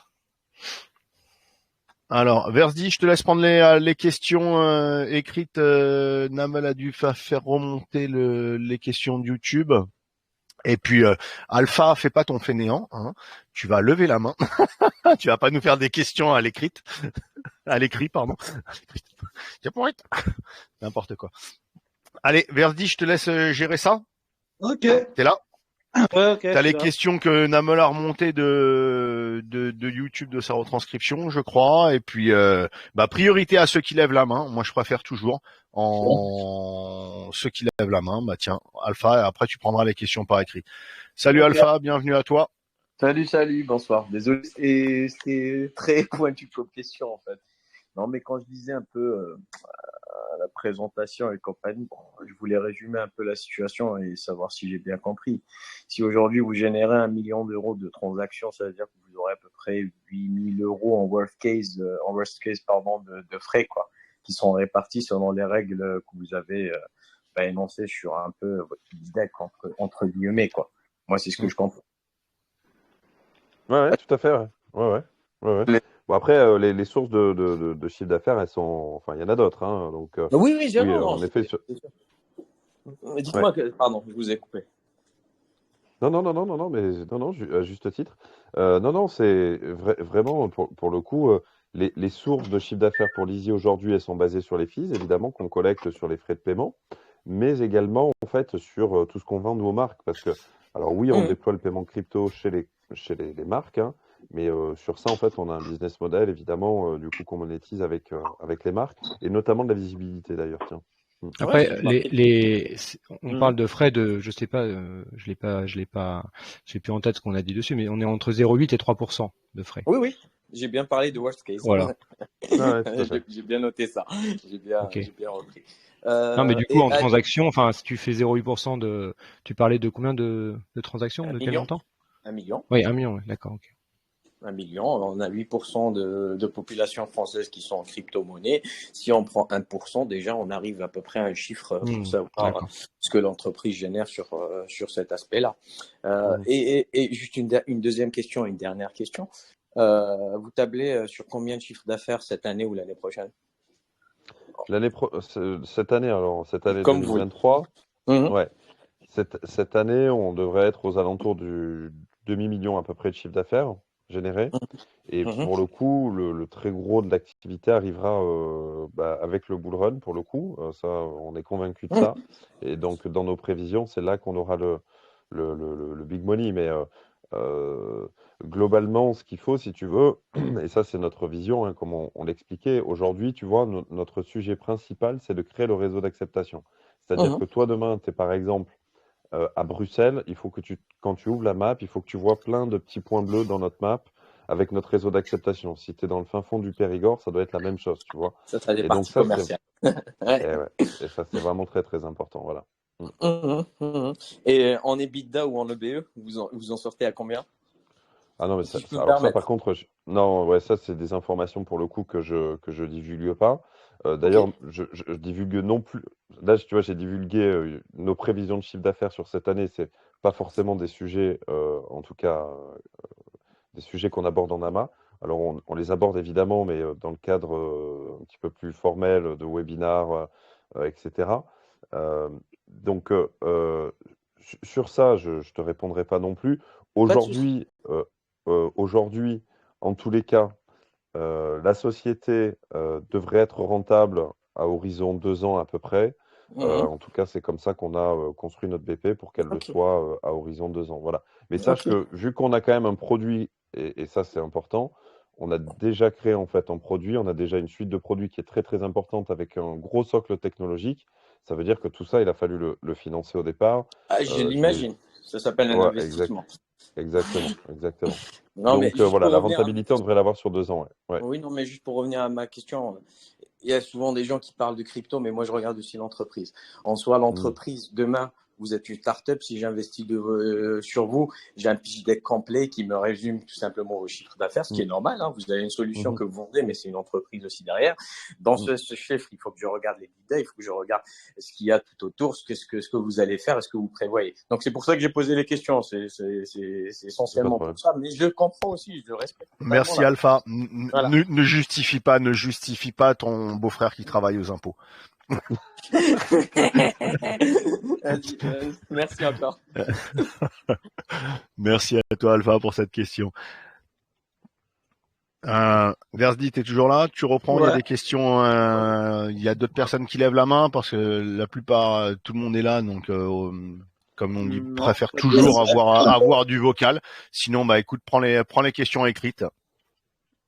Bah, je vais dire la première question. Alors, je suis familiarisé avec le stacking temporel, qui consiste à verrouiller ses jetons pendant une période déterminée, allant de 1 à X jours. Si on les stack avant la date déterminée, on est pénalisé par une taxe de 99%. Je ne connais pas le stacking dynamique. Peux-tu m'expliquer ce que c'est? En gros, la question. Oui, alors le stacking dynamique, on le développera un petit peu plus avant la sortie de la plateforme. Mais concrètement, en fait, c'est un staking en fait où celui qui va rentrer le plus tôt avec le plus de tokens gagnera le plus. Parce qu'en fait, faut imaginer que ça sera une part de gâteau qui va fonctionner ça sera un gâteau qui va être disponible sur un cycle de 30 jours. Et sur ces 30 jours, celui qui arrive plutôt autour du 20, il aura beaucoup moins de gâteaux à récupérer que celui qui arrive le premier jour. Donc ça va être en fait en fonction du nombre de personnes qui vont staker et en fonction du temps où ils arrivent où ils mettent leurs jetons en staking en fait. Donc encore une fois, on le développera plus en détail dans les prochaines amas ou webinaires parce que voilà, on va sortir la plateforme très bientôt, donc on manquera pas de vous expliquer tout ça. Ok, merci pour la réponse. J'enchaîne avec la deuxième question écrite. Quelle est la stratégie de déploiement du token Lizzy sur les différentes blockchains? Ah, Alarme. ah, ah. Ça, c'est le Bitcoin. Le Bitcoin vient de toucher les 30 000. Wow. C'était celle-là ou pas? Non, même pas. Même pas. Du coup, attends, tu peux. Il parlait de la stratégie de déploiement de Lizzy sur les différentes blockchains. Ouais. Alors, sur les différentes blockchains, alors quand tu dis sur les différentes blockchains, c'est quoi? C'est dans le cadre du cross-chain notamment? Si Ouais, c'est à mon cross-chain, avis, comme la plupart voient en cross-chain différentes blockchains, ils voient surtout ETH et BSC, c'est-à-dire les deux plus d'accord, je mainstream du comprends. moment. Oui, ok, très clair. Alors, nous, dans un premier temps, évidemment que du coup, on va être focus sur déjà listé sur Index Tezos, ou en tous les cas, voilà, amener de l'inertie aussi autour du protocole qui nous a fait confiance depuis le début. Mais dans un deuxième temps, donc ça, ce sera plutôt à l'horizon, je dirais, fin d'année, on commencera certainement, oui, à faire des pools, comme je vous l'expliquais, sur d'autres blockchains, de telle manière à ce que bah, vous puissiez aussi les échanger en cross-chain. Ouais. Voilà. Merci pour la Ok, réponse. merci. J'enchaîne avec la troisième question écrite. Comment Et puis Lizzy se après, dit t'es pas obligé de toutes les prendre les unes à la suite des autres, hein, à part celles de YouTube qui sont là où les gens peuvent pas poser, mais tous ceux qui ont écrit ici sont là, donc c'est toujours plus sympa de poser les questions en vocal. Donc si vous voulez absolument que une réponse à votre question, n'hésitez pas à lever la main. Encore une fois, je privilégie toujours le vocal, c'est plus sympa pour l'interaction. Ok, Nicolas. Bah, j'enchaîne, je regarde s'il n'y a pas une main levée. Ok, il n'y en a pas. Bah, je continue avec les questions écrites. Comment Lizzy se différencie-t-il des autres projets? Alors, qui sont-ils? On a vu les projets concurrents. D'accord. Ouais, c'est ça. Alors, Je des comprends projets pas. concurrents aujourd'hui, oui, il en existe. Aujourd'hui, alors, on va dire que le marché français, on est très peu en termes d'acteurs, hein, il y a pas grand monde pour le coup. Donc, vu la taille de marché, c'est OK. On peut être beaucoup vu la taille du marché actuel. De façon beaucoup plus globale, si on le regarde à l'échelle du monde, nos principaux concurrents du type, dans le paiement, je parle, du type BitPay, du type Utrust, etc., aujourd'hui sont tous quand même bloqués sur leur modèle actuel qui est un modèle on-chain, hein, très bien, où vous pouvez faire du paiement, etc., chez des commerçants qui acceptent le moyen de paiement, mais ils sont bloqués par la régulation aujourd'hui, chose que nous, problème que nous, on n'a pas, pour la simple et bonne raison pardon, que, vous l'avez compris, en fait, c'est les exchanges qu'on agrège qui portent cette partie régulation. Donc ça veut dire que nous, par exemple, quand on va aller ouvrir un pays, je te dis par exemple, je sais pas, on va aller ouvrir, je sais pas moi, UK, tu vois, la Grande-Bretagne par exemple. Pour aller en UK, on va regarder dans notre bassin, enfin dans notre vase en fait d'exchange, qui est régulé, qui ne l'est pas. En fonction de ça, en fait, on pourra aller ouvrir ce pays très facilement. La plupart de nos concurrents aujourd'hui portent des licences à titre entreprise, je parle, mais elles sont forcément très limitatives. Je vous donne un exemple. Si j'avais aujourd'hui, moi, le PSAN en France, je ne peux exploiter du coup des produits crypto qu'en France. Si je veux aller en Belgique, je suis obligé d'avoir une licence différente parce que la Belgique a sa propre régulation, a ses propres licences, etc. Donc le premier problème aujourd'hui pour nos concurrents, c'est celui-là. Donc nous, on a trouvé, c'est vrai, que le schéma qu'on a créé, hein, qui est un schéma tout nouveau, pour être tout à fait transparent, et on le voit dans nos discussions avec les exchanges, la plupart, enfin, on est vraiment aux prémices en fait de tout ce qu'on peut faire en fait avec les exchanges et comment ils vont le porter. Donc ça c'est un premier point. Deuxième sujet très important par rapport à nos concurrents, c'est que la plupart n'ont pas en fait cette surcouche de loyalty, donc de fidélité 3.0, de cashback, etc., que nous on amène. Et l'objectif, hein, je pense à la question de tout à l'heure pour l'investisseur qui me posait des questions un petit peu plus Web 2, en tout cas c'était des questions un petit peu plus Web 2.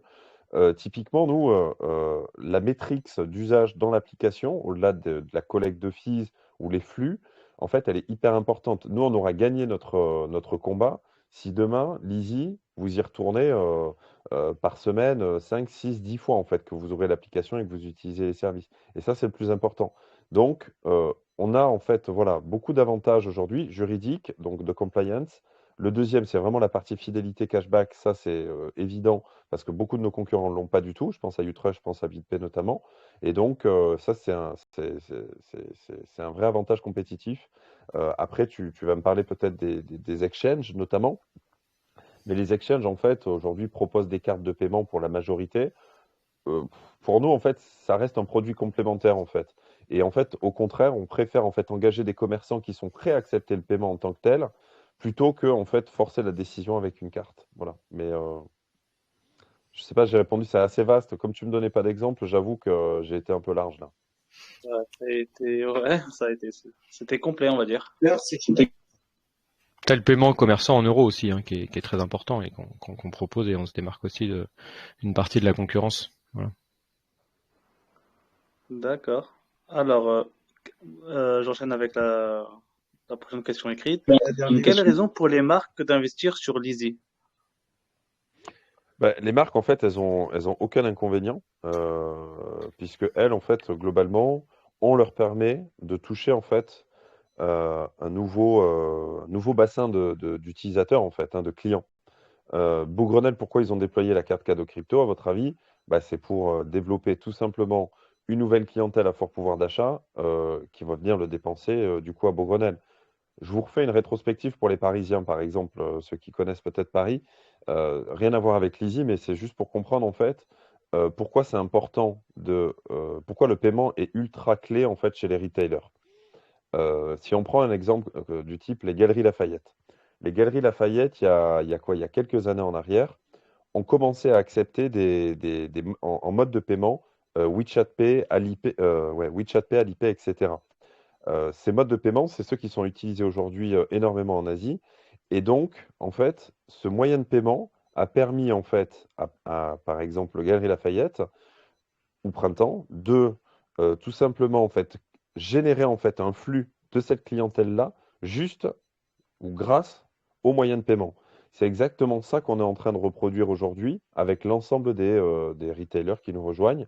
C'est développer du coup une nouvelle clientèle et les inciter à utiliser le produit et le service tout simplement. Voilà. Ok, nickel. Tac, tac. Alors, j'ai une autre question. À partir de quelle date devrait être listé le Lysis? Avril. Avril? Ok. Courant avril sur index. Donc. D'accord, j'enchaîne directement avec la suivante question. Pourquoi une total supply de 550 millions? Alors déjà, nous, on avait une volonté. Alors déjà, on ne voulait pas créer de tokens avec une supply, tu vois, à plus d'1 milliard, etc. Ça, c'était un premier point.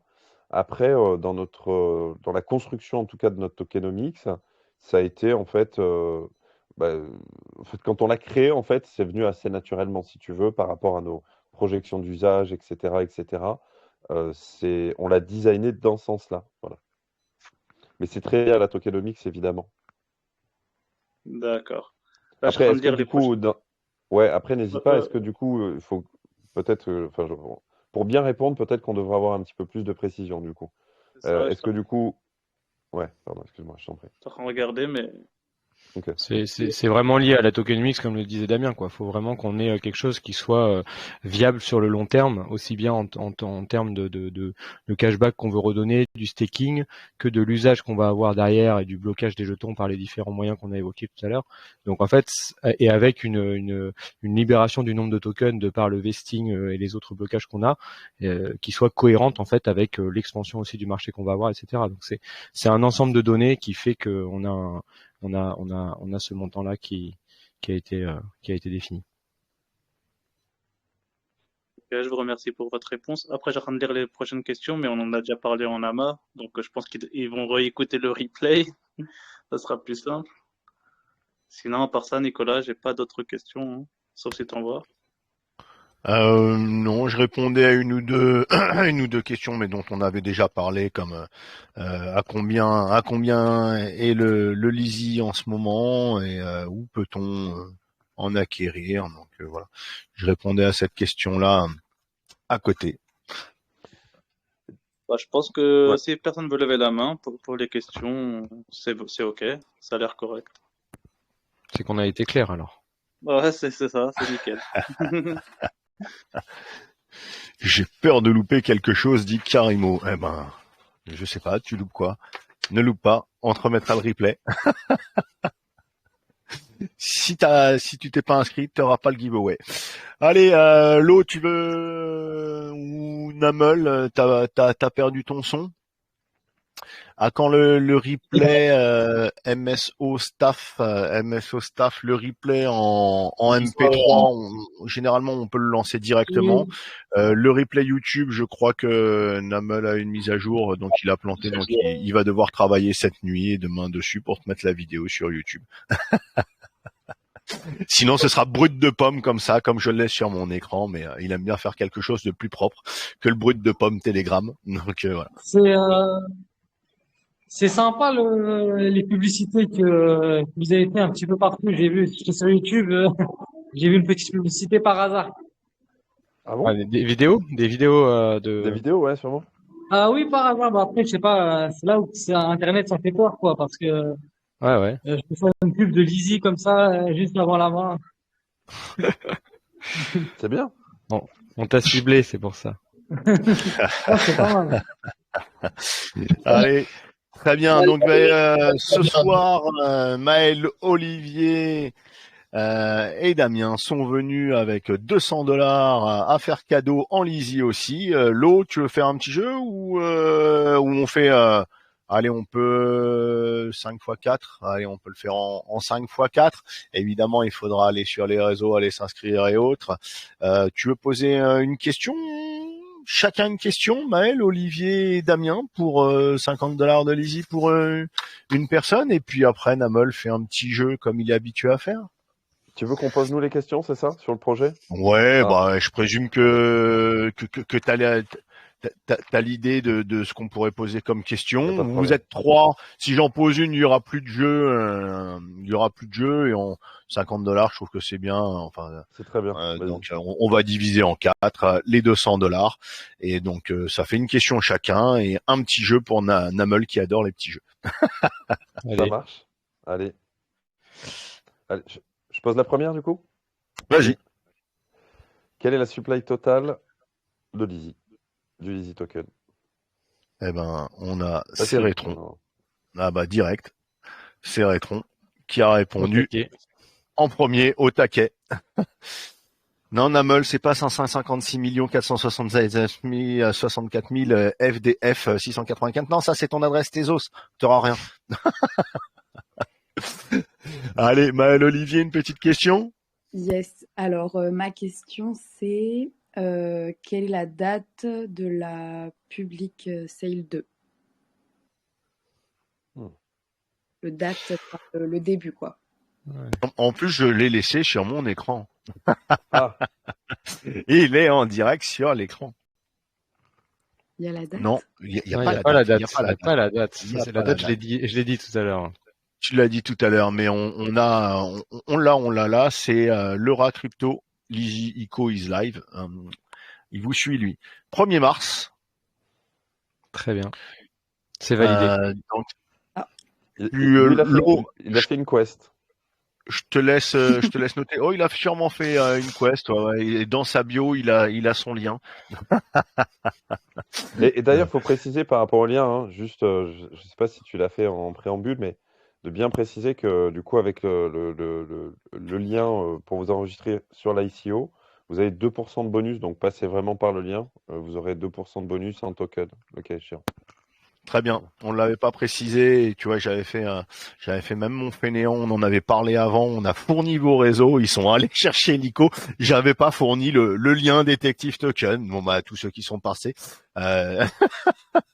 Et d'ailleurs, Et que vous avez pas encore validé, repassez par le lien, changez de mail. Faites votre kawa ici. Non, c'est trop tard. Allez, Olivier, troisième question. T'as Allez, noté une l'eau question. pour les gagnants? L'eau. Avec ton super micro, t'as noté les gagnants? Cérétron le premier. Oh là là. L'eau, il a. Alors, à côté de toi, Olivier, il va falloir que tu lui trouves un fournisseur de téléphone ou de micro pour l'eau, parce que c'est une catastrophe. Bon, bah, Verdi, je te laisse noter alors. Hein. Allez, troisième question. Troisième question, bah, citez-nous une enseigne avec qui Lizzy est en partenariat. Ah, bien joué Alpha, mais pas encore. Qu'est-ce qu'il a dit, vas-y? Il a dit Gap. Ah, C'est pas signé. Après, tu peux.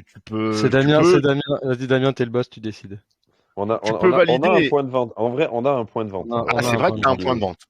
T'as un point de vente, Gap. Bah écoute, Alpha.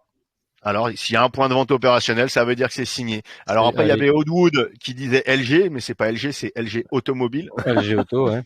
Ouais, là, faut pas pousser. Et il y en a un qui vous connaît bien, hein. Berger Pharmacie. Je crois que c'est son c'est la pharmacie qu'on a, d'accord. C'est la pharmacie qu'on a. C'est son beau-père. Très bien. Bon, ils ont bien suivi, hein. Bravo. Ouais. Ils suivent. Bon, bah, c'est pour toi, Alpha, le troisième. Donc, alors, tu veux nous faire quoi? Une petite course Allez, une petite course. Moi, je vais regarder. Alors, si tu l'épingles pas. Alors, vous avez en pin, Namel vous a mis un pin de ceux qui...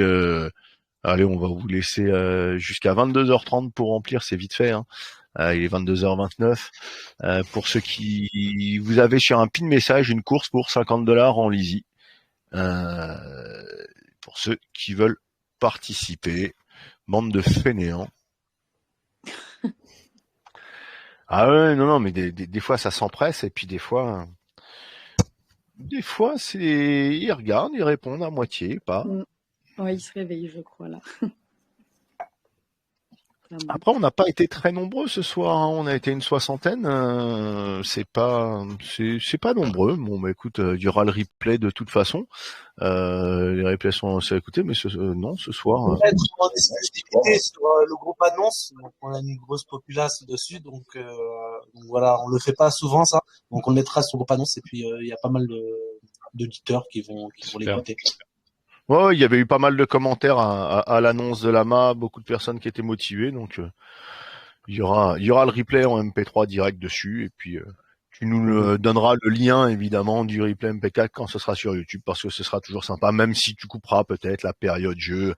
Allez, 22h30, on laisse 3 secondes, 5, 4, 3, 2, 1, qu'est-ce que tu vas nous faire comme petite course? Oh là là! Alors, les courses à Namel, ce sont les courses de Namel. C'est des petits Namel qui courent. C'est pour ceux qui suivent pas ou qui regardent à moitié un match de foot en même temps et qui se disent attends, j'ai pas suivi, j'ai pas la réponse.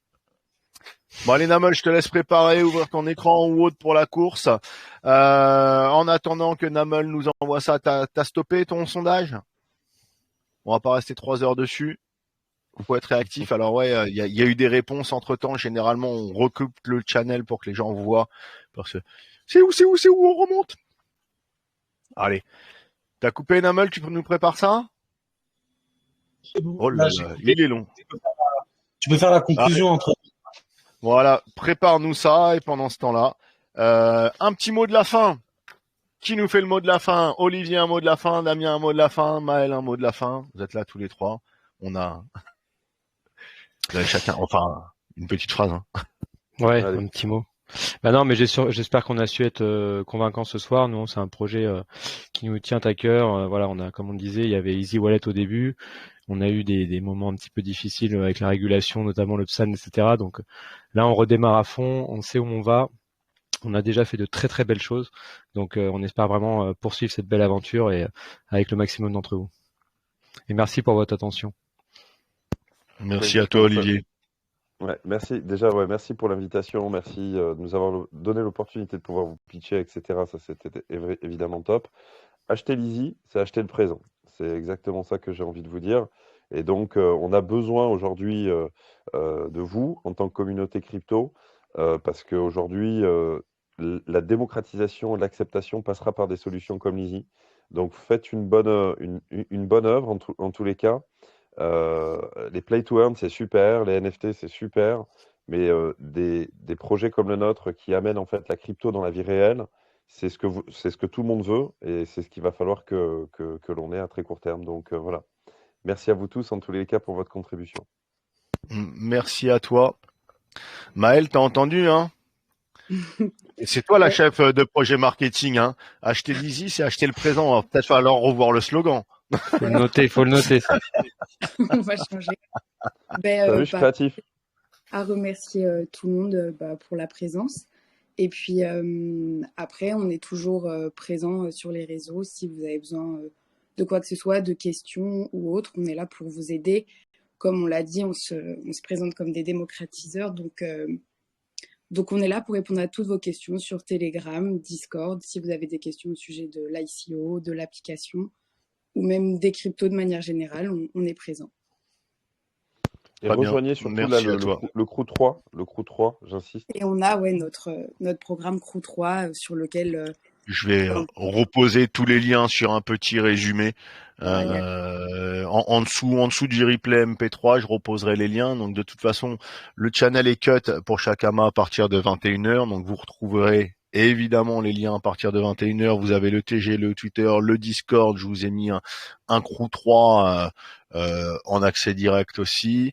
Je vous remettrai le lien pour l'ICO, donc en précisant avec le lien donc 2%. Et vous aurez la totalité. On vous remettra tout ça. Et puis hein, on rappellera quand la phase le round 2 sortira au 1er mars. Parce qu'on connaît les frileux. Il y a eu beaucoup de frileux qui ont pas mal perdu, qui se sont dit tiens je me mets un peu de côté, puis après je reprends. Ah, tiens, je vais faire du shitcoin, j'en faisais pas. Je vais aller sur Solana, c'est hypé en ce moment. Ah merde, j'ai encore tout perdu. Bon, je peux plus investir $1000 sur l'Easy, il faudrait que j'attende les $200. Ça c'est le round 2, c'est le 1er mars. Ok, on a compris. Non, ça arrive. Et il y a de tout, ça va. Ça vient et je comprends qu'il y ait encore des gens frileux sur le marché avec ce qui s'est passé dernièrement, mais voilà, je suis pas là pour donner des conseils non plus, hein, donc encore une fois Dior, c'est quelque chose qui pour moi depuis 2017-2019 les fusions ça a accumulé. S'ils avaient voulu prendre l'argent pour prendre de l'argent avant, je pense qu'ils l'auraient fait sur 2021 en plein début de bull run, enfin en plein top de bull run, et là ils auraient pu cumuler énormément. Bon bah écoute, après à chacun de se faire son idée, de fouiller, hein, comme toujours. D'ailleurs, comme je dis, faites vous-même vos propres recherches pour prendre vos propres décisions. Tu vas nous l'envoyer, Oui. Bah ouais, j'ai payé un abonnement sur un an. J'ai payé un abonnement sur un an sur une plateforme. Ah. Voilà. Elle marche pas. Du coup, je vais faire autrement. Non, t'es sérieux? Je te jure. Bon, c'est pas grave. Du coup, on va faire autrement. Alors, en fait, sur le sondage, du coup, si vous avez pu le remarquer, c'est un sondage, du coup, il y a marqué vos noms. Donc, Erdras, Nico, etc., jusqu'au 23e qui est Sidi. Et donc, voilà. Donc, je vais lancer la roulette. Faudra compter, en fait, le gagnant en fonction de la roulette. Et puis, ouh là là, c'est compliqué tout ça. Bon, allez. Je vous rassure là-dessus, c'est comme ce sera comme pour les sexes, vous vous occupez pas d'aller récupérer les wallets des gens pour leur airdrop. On vous enverra sûrement un mail parce que je pense qu'il faudra faire le KYC comme vous êtes en round, donc pour avoir les rewards de ce soir, faudra aller ouvrir un compte, faire son KYC et nous basculer évidemment vos adresses Tezos. Donc il y a il y a Kukai qui est pas mal, il y a le Temple Wallet qui est pas mal utilisé, je crois que vous recommandez sur le Temple Wallet. Donc voilà, on vous mettra un lien sur le Temple Wallet aussi. C'est ou la Ledger aussi, ça fonctionne aussi. Ouais. Et il faudra acheter une plus grosse Ledger. Ouais, c'est pas faux. Et on a invité les gagnants à nous contacter sur Discord pour qu'on puisse récupérer. Rassure-toi, on s'en occupera, on t'enverra là. On récupérera les wallets, on enverra les wallets pour pas que vous embêtiez à ouvrir des tickets, à vérifier, à nous demander si c'était bien lui, etc. Le truc sera fait caler jusqu'au bout. Bon, okay. Namel, ton pire jeu, hein, je vais envoyer un dice game, moi. Hein. C'est Sidi qui a gagné. D'accord. T'as compté? C'est le dernier. Ok. Bah écoute, bravo. Donc écoute, c'était l'AMA de Lizzy. Merci à Damien Patureau, à Maël Rib et à Olivier Leclerc, à la team détective, à tous nos membres, les visiteurs, les auditeurs et tous ceux qui regarderont ou écouteront le replay. Bye bye, ciao, à bientôt. Merci à tous. Au revoir. Merci à tous. Au revoir. Avec plaisir. Bye.